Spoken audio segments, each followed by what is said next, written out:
Hello everyone, তোমরা কে কে ইলিশ মাছ খেতে ভালো পাও? সবাই চলে আসো। আজকে আমি ইলিশ বানামো আর খামো, দুর্দান্ত ইলিশ। তো জামাইরে কইলাম অনেক দিন ধরে ইলিশ খাই না, ইলিশ নিয়ে আসো। তো কইলো ঠিক আছে নিয়ে আসবো। তো আজকে নিয়ে আসবো সানডে। তো ইলিশ আজকার ইলিশটা খাবো আর খাবো। তো আমি ইলিশটা সুন্দর করে মেখে চেখে ভালো করে তেলের মধ্যে দিয়ে দিলাম। আর ভাবতেছি কখন হইব আর কখন খামো। জাস্ট মানে আগে পেটে খিদা পাইতেছে, এখনও এডিটিং করতেছে, ভাবতেছি আবারও যদি ইলিশটা পাই। ইলিশের থেকে তো ইলিশের মাথাটা আর বেশি ভালো লাগে খেতে। তো ইলিশ মানে আমি ভাপা খাই, ইলিশের ঝোল ঝোল আমার ভালো লাগে না, জাস্ট ভাপা আর ভাপা।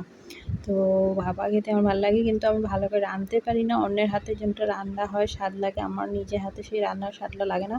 মারই কইছিলাম মা আসো, এসে একটু রান্না ইলিশ, কিন্তু মা একটি পানি কখনোই টাইমে আসে না, তো আসলো না। তো তার জন্য আর কি করলাম, নিজেই বানাইলাম, উপায় নেই আর। তো নিজের হাতে রান্নাটা খেতে ভালো লাগে না। আমার শাশুড়ি মাও যে ইলিশ মাছ বানায় বহুত দারুণ লাগে খেতে। তো দেখো আমার ইলিশ রান্না কিন্তু কমপ্লিট, এখন আমি খামু আর খামু ইলিশ।